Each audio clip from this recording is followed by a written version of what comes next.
Hello, my friends. It's so good to see you today on this Wednesday, right now, but not by my watch, but that's okay. A taped episode of Zoo Adventures coming to you today. Before I continue, one thing I'll remind everybody of, if you've missed some episodes, you can always go onto YouTube. You can go onto the YouTube channel and see some of these myths if you want to check them out. It's another option to see. And if you're looking for some activities, some crafts, and things you might be able to do outside of this, on the Zoo's Facebook page, Adventures and Edzucation, still filling that with some really cool activities, so check that out too. So, that being said, let's move on. Today, Steve's in front of the camera, our Zoo Adventures team. Brett's behind the camera. Awesome, we love having Brett with us once again for sure. And today, all about myths and misunderstandings. What kind of myths are we looking at, Steve? Not sure yet. Okay. We'll have to find out. So, yeah, you gotta tune in. But they're not really like myths that you've heard sometimes in the past. These are more things a lot of people think they know about animals, but trying to say, nope, that's not quite true. Or in some cases, what you think really is true. What are we talking about? You're gonna have to stay tuned. Watch this. Honeybee! All right, I'm ready. This is so much fun. I'm having a great time. And you're doing pretty well so far. Yeah, I mean, yeah, I think so. Can you handle, you know bee stuff? I do. I actually really like bees. All right, so here's the statement. Okay. Statement true or busted? Here's the statement. There's a bee flying around you. The statement is, it is trying to sting you. It wants to sting you. It's flying around you in order to sting you. Is that true or is that busted? Does that bee want to sting you? Here's my logic. You ready? So I'm going to say busted. Busted. You said busted. Ouch, and that's because I told you it was hot. You did. Didn't listen to me. This bee is trying to sting you with its heat. Anyways, so here's my lived experience about bees and why I say busted. Okay, go for it. I have been around lots and lots of bees in my life, and I have never been stung by one. Never been stung by a bee? Nope. Yellow jacket, yes. Never been stung by a bee. So I'm going to say busted because they are around me a lot, and I've never been stung. Digital friends, is that bee trying to sting you? Does it want to sting you? Honeybee. Now that's where we are, honeybee. Is that honeybee trying to sting you? Does it want to sting you? Busted. You say busted? Busted. What is it? Right answer is... Leslie, get down with your bad self. Do the waggle dance. Nice. That's awesome. That was fantastic. Got it. You did get it right. So there's a little sign over here. I'd like to share the sign with them. Digital friends, come to the sign real quick, just because it shares some information about bees. And it gives you some hints of things to do to avoid being stung at all. One thing to remember, if a honeybee stings you, that's one of the last things they ever do in their life. Whoa, I would just die if I did. Seriously? They do, they die if they sting you. The stinger is barbed. It has little sharp ends that point the wrong direction, kind of point backwards. So when that stinger goes in, it can't come out. But if it does, it brings the venom sac out, and that kills the honeybee, the female honeybee, because that's all that's out there, by the way. So they don't want to sting you. That's a death sentence. Literally. That's cool. So do follow some of these hints, and this will help keep you from being stung. Good to know. Nice job on your answer, by the way, Leslie. Good job. All right, next one, I'm ready.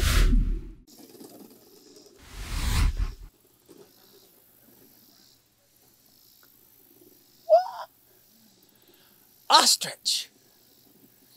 Digital friends, say hello to Redbird. Introductions over.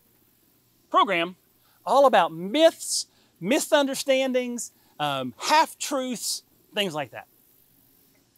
For this one, question to you. Do ostriches bury their head in the sand? Do ostriches bury their head in the sand? Think for a moment. What have I seen? What do I believe? Who's told me what? So, ostriches, do they bury their head in the sand? What do you think? Exactly. They do. It's really crazy. They don't? They don't bury their head in the sand. Steve. Yes. No? No. Oh, sorry. Jeez. Okay. No. Ostriches do not bury their heads in the sand. These birds can run 45 miles an hour. They can outrun most danger. These birds have amazingly powerful legs. They can kick really strong. As a matter of fact, they've been known to kill lions. Why is it always killing lions? But that's what it is. And Brett, is there any chance you can get on the legs? Look at these feet. They have very sharp claws at the bottom of those feet. Might be hard to see with this one, but they've got really sharp claws. Only 2 toes, but they can take care of themselves very, very well. They don't need to be afraid of anything. They're not burying their head in the sand. They might put their head in the sand, like if they were eating. They might come down and be trying to peck at things. They're omnivores. Somebody pecking at food or trying to grab grasses or even rocks or small lizards, and it might look like their head's in the sand. Sometime when they're sitting on the nest, they might lay their head down. They look like a rock. They're not burying it. They're just kind of resting. So, myth, totally. They do not bury their head in the sand. They're way too fast, and they've got such a powerful kick, no need to do that. They can take care of themselves. Ostrich, say hi to Redbird.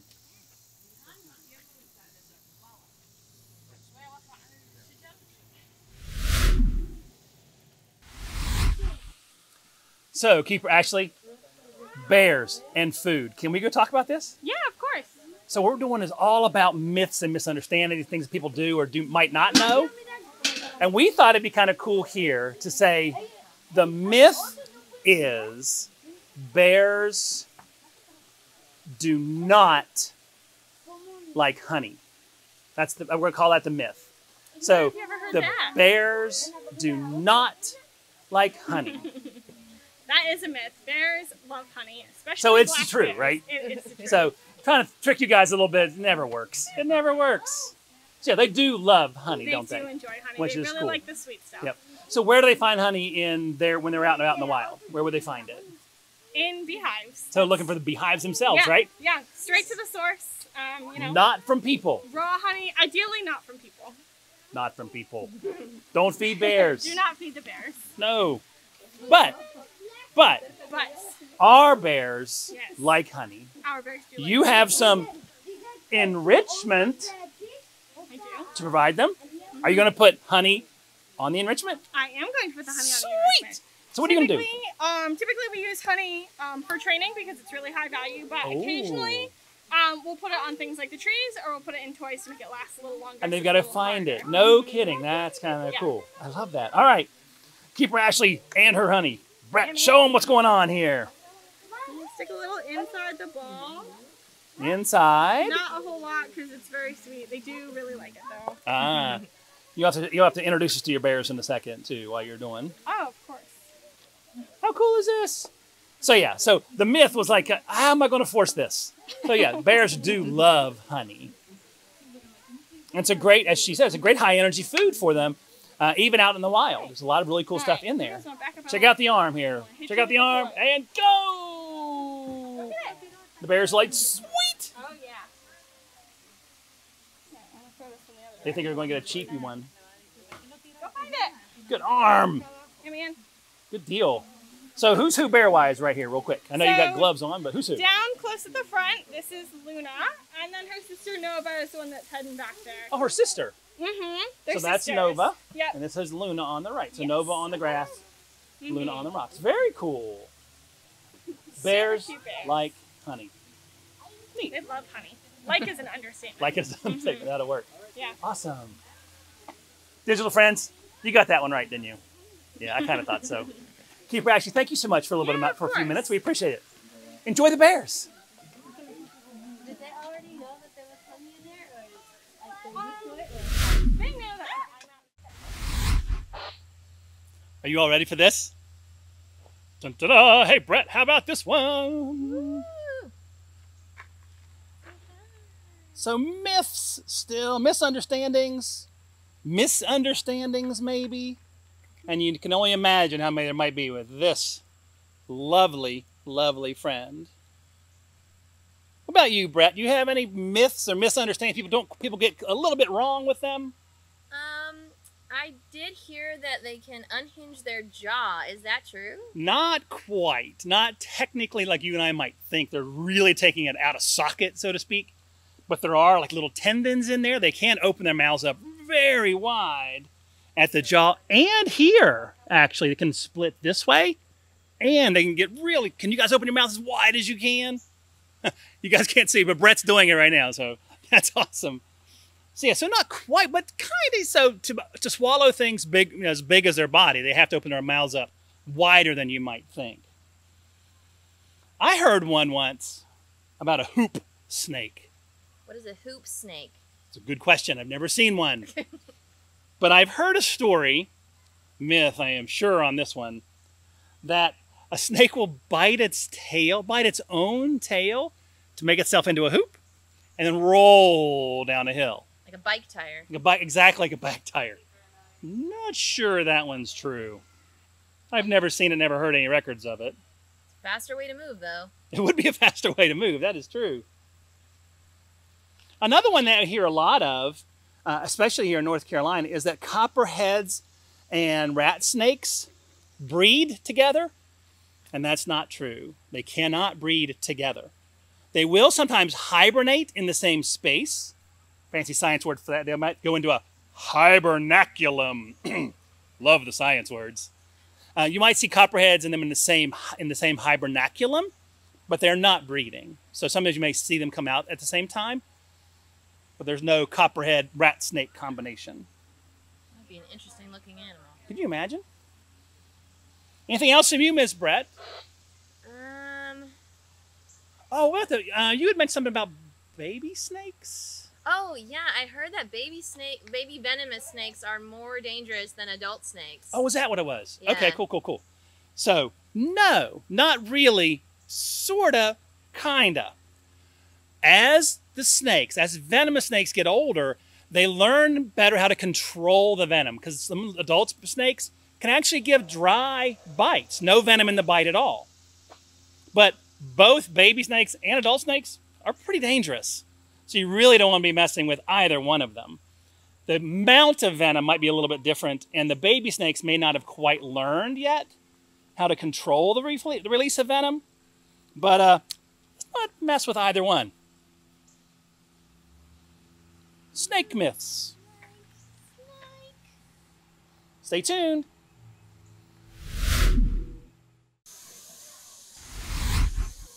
Steve! What? Steve, why are we over here by the elephants? Because Artie's awesome. Yeah, but I thought we were doing a video about myths. Oh, yes, right. Myths. Correct. Elephants. Oh, look how big. Massive animal, right? Yeah, elephants are big. They're really big. But what's the myth? People think they're afraid of mice. People think they're afraid of mice. Oh, Have you ever heard of that? I have heard that before. Right? Yeah, people think they're afraid of mice. 14,000 pounds. It's a big kid. Louis doesn't need to be afraid of anything. Or not Louis. Artie doesn't need to be afraid of anything. Check this out, Brett. Show them this. Ready? Come back to us for a second, sorry. Brett. Come back. Sorry, I got distracted. Come back to me. Down here, Brett. Ready? Watch. Whoop. Whoa, is that an elephant foot? It is. Look at that, how big that is. That's a big foot. They do not need to be afraid of mice. They squish a mouse. They would squish They would, Brett. They would squish a mouse. Wow. A new game. Squish a mouse. Oh, no. No, we shouldn't play that game. You're probably right. But one thing about elephants, though, they are very cautious animals. So a mouse appears. Whoa, what is that? They're not going to go check it out immediately, right? So that's where I think some of that happens. When there's something that happens with an elephant around, they're going to go, I'm not going to check that out. I'm going to wait and see what that's all about. So say a mouse appears, they might go, I'm not going over there. I don't know what that is. Okay. They're not afraid of it. They're just really, really cautious. Another way to show size, check this out. Brett, would you mind holding the microphone for a second? Yeah. You got it? Oh, yeah, I got the microphone. Don't lose the Muppet. I know, I gave you the Muppet. It makes me a little nervous. Check this out. Digital friends, you know I'm 6'3", right? Is that a blanket? Is that a blanket? No. This is the replica of an ear of an African elephant. Oh my gosh. That's huge. Right? That's a replica of an ear of an African elephant. Let's put it over the camera. What? Ah! No, I guess Steve. Sorry. Sorry, I won't do that. But again, size. They don't need to be afraid of anything. These elephants, 14,000 pounds, 10, 12, 13 feet tall at the shoulder. Even the females are looking at 9, 10, 11,000 pounds. So elephants, they don't need to be afraid of anything like that. Thanks, Brett. Good job. Oh, wait. So, wait, though. what? I What heard you that got? they were afraid of something even smaller than mice. Elephants are afraid of something smaller than a mouse? Yeah, I heard What do you got? I heard that they're afraid of bees. Oh, no. Great job. They are. So what advantage do bees have over something like a mouse? What kind of defense mechanism do they have? Oh, they can sting. They can sting. And how many bees in a hive? Well, it's been a while since we went over to the beehive, but So let's remember, okay, yeah, the beehive, there was, what, 1, 2, 3, 4, 5, 6, 7, 8, 9, 10, 11. I think it was a lot. It was a lot. A lot? Yeah, like 1,000, Okay, maybe more. maybe a lot. And if you're working together, and you have 1,000 stingers, and all that buzzing and humming, elephants are going to avoid you, right? Okay. So that's a huge advantage to a hive of bees. As a matter of fact, people of Africa will use hives of bees to protect their crops from invading elephants. So yeah, good job. I forgot about that. So thank you for reminding me about that one with the bees. You're welcome. Awesome. African elephants, not afraid of mice, however.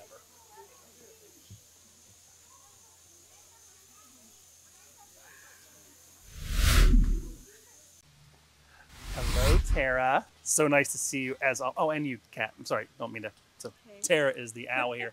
And so everybody knows, Megan is behind the camera right now. Brett went off and she did some Zoofari experience. So Megan was kind enough to step in for us today. So we're happy to have Megan real quick for this another episode on our myths and misunderstandings. Owls. This is a barred owl. This is the who cooks for you all owl. If you guys are into birding, that hoo, hoo, hoo, hoo. I know what I do when I'm saying. Hoo, hoo, hoo, hoo. That was really good. So that's kind of what they sound like. So if you're into the birding, they do. They kind of have a who cooks for you all call. Tara was offended. Tara, yeah. I don't know what I said. Sorry, Tara. But the couple things we'd like to share with about barred owls and owls in general. One is that, did you know, yes or no, owls can turn their head all the way around? Yes or no, digital guests? Owls can turn their head all the way around. Yes or no?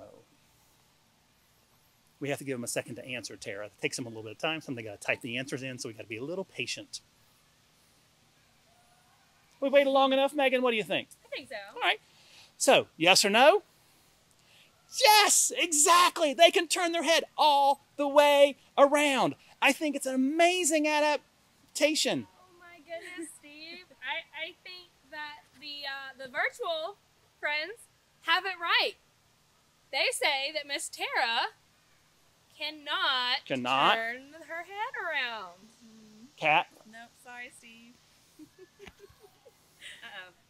Now Steve's sad. That'd be really cool if they can. But they can go really far around. Let's see if we can demonstrate this. We're not with Tara, because we're not going to push Tara. I'm going to go a little bit behind Tara, but not much. You can see her turn her head a little bit. Actually kind of follows me some. There we go. Ooh, hello, Tara says. To keep her cat. Oh, there's a nice little spin. Miss Amberly, can you share the skull with me real quick, please? Replica skull. We need to make sure everybody's aware it's a replica skull. So no, of course, they cannot turn their head all the way around. Owls cannot turn their head all the way around. But they can go pretty far. So an owl, you and I, can go shoulder to shoulder, 90 degrees, kind of like that. Owls can go 270 degrees. If you're looking at a clock, it'd be like going from 12 to 3, 6, 9, or the other way, 12, 9, 6, 3. But not all the way. So the head can spin like this. Can you see me well enough? Do I need to come a little closer? So imagine being able to turn your head like that. But they can't go all the way around. If the head could spin all the way around, it would spin off like the top of a peanut butter jar. Not exactly a good adaptation to have. You're going to go looking for your head wherever it fell off at, and that would not be fun. Been there, done that. So 207, that does not surprise me. 270 degrees. From here, we'll go the other way this time. To there. So not all the way around. And one of the main reasons for that is they're predators, right? Yes. They're hunters in the wild, nocturnal animals. And the eyes are fixed in place. So you can see this little part of the orbit for the skull. That is where the eye sits in. And they can't move their eyes. So they have to be able to turn their heads really far to find prey. So that's number. I think she's interested in the Muppet. I think she is too. It's fuzzy. Looks like a mouse. You can't have the Muppet. The Muppet is ours. Like, but it's Silly bird. breakfast time. It is breakfast time. Awesome. All right, that's fact number one. So, digital friends, owls cannot turn their head all the way around. Tara can't go all the way around. Yes or no? Amberly. Thank you.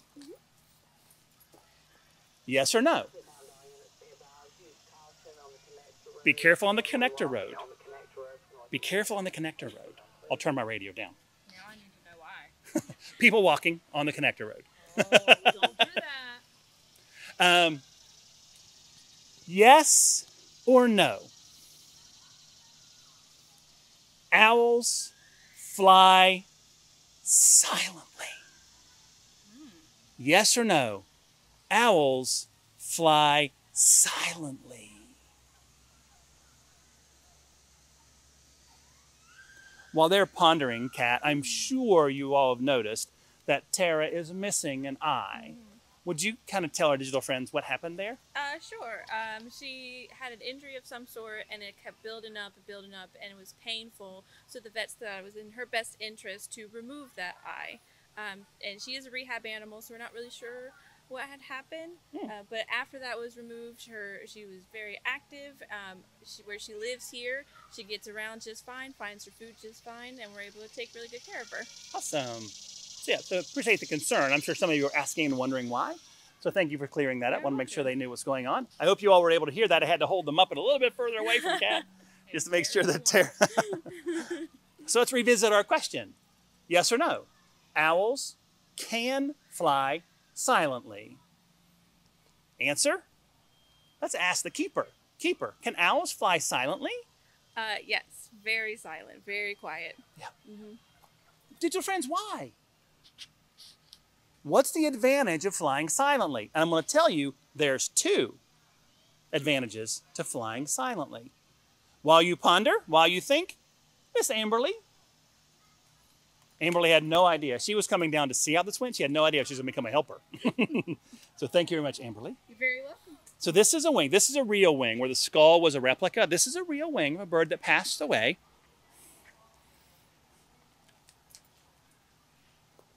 Yes, they can fly silently. Reasons? Two. One, so they can hear their prey. Nocturnal animal, active at night.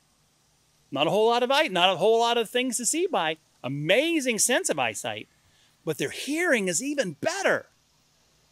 So being able to hear their prey is awesome.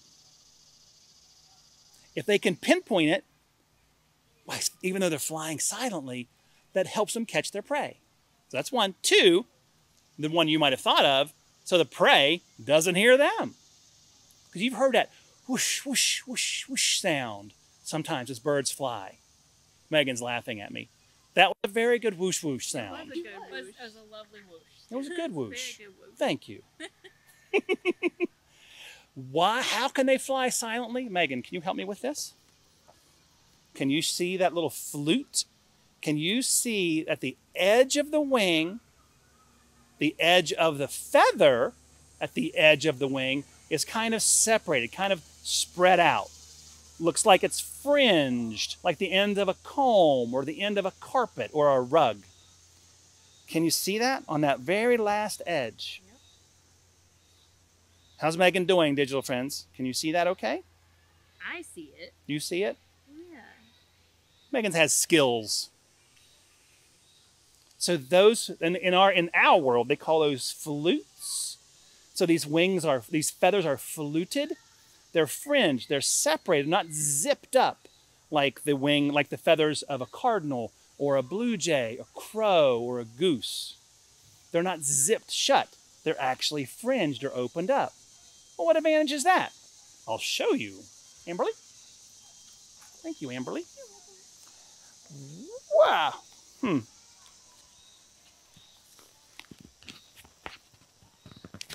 Digital friends are going, what is he doing?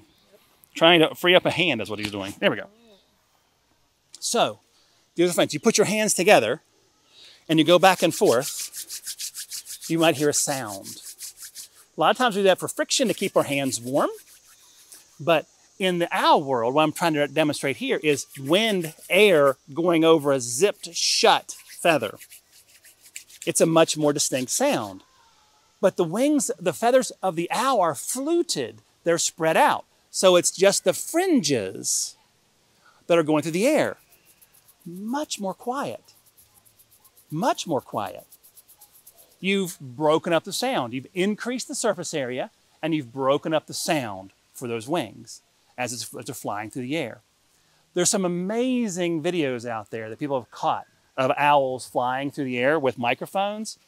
There is zero sound. It is amazing how quiet they really get when they're out and about.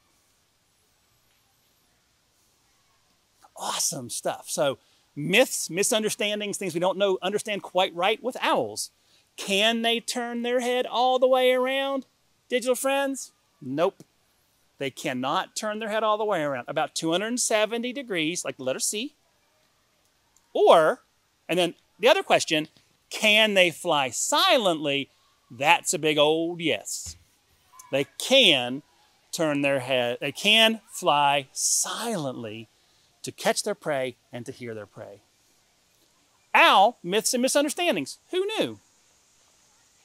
Thank you very much, Kat. You're welcome. Thank you very much, Tara. She says you're welcome. She says you're welcome. Myths and misunderstandings from your Zoo Adventures team today. Another myth that we just busted, Bretts can climb trees.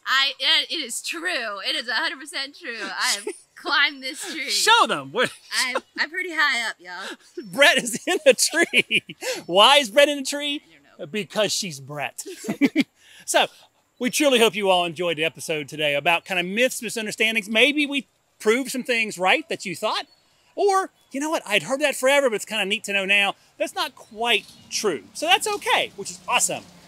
So that was today's episode on myths and misunderstandings. Remember, if you've missed some episodes, you can check them out again on the YouTube channel from the North Carolina Zoo if you want to see us in the past. Also, that Adventures and Education page, lots of really cool activities and crafts.